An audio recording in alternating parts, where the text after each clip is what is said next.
ایک عورت کا شوہر ہر وقت کسی نہ کسی مہمان کو گھر لے آتا اور اپنی بیوی سے کہتا کہ ان کے لیے کھانے کا انتظام کرو۔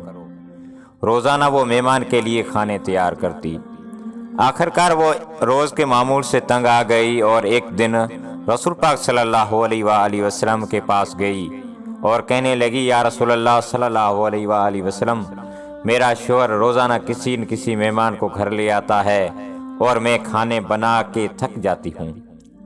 یا رسول اللہ صلی اللہ علیہ وسلم کو ایسا طریقہ بتا کہ میرا شوہر گھر میں مہمان نہ لے آئے۔ اس وقت نبی پاک صلی اللہ علیہ وسلم خاموش رہے اور وہ عورت نبی پاک صلی اللہ علیہ وسلم کی خاموشی دیکھ کر گھر واپس چلی گئی۔ اگلے دن نبی پاک صلی اللہ علیہ وسلم نے اس عورت کے شوہر کو بلایا اور کہا کہ کل میں تیرا مہمان ہوں۔ وہ آدمی بہت خوش ہوا اور آ کے اپنی بیوی کو بتایا کہ آج نبی پاک صلی اللہ علیہ وسلم ہمارے مہمان بن کے آ رہے ہیں۔ اس کی بیوی بہت خوش ہوئی اور جلدی سے اچھے اچھے کھانے بنانے لگی۔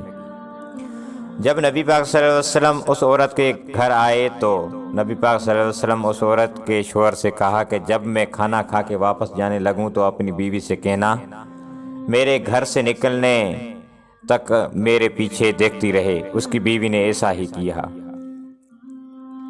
جب نبی پاک صلی اللہ علیہ وسلم واپس جانے لگے تو اس کی بیوی نے کیا دیکھا کہ رسول صلی اللہ علیہ وسلم کے ساتھ بچھو، سانپ اور کیڑے مکوڑے سب ساتھ جا رہے تھے۔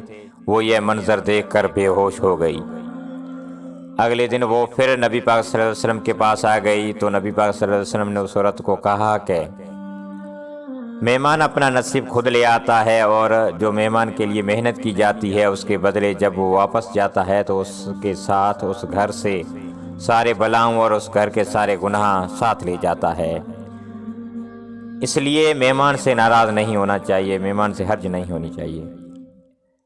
اس ویڈیو بنانے کا یہ مقصد ہے کہ میرے بہنیں مہمانوں سے پریشان ہوتی ہیں کیونکہ مہمان اپنا نصیب خود لے آتا ہے اور ساتھ کئی گناہ لے جاتا ہے۔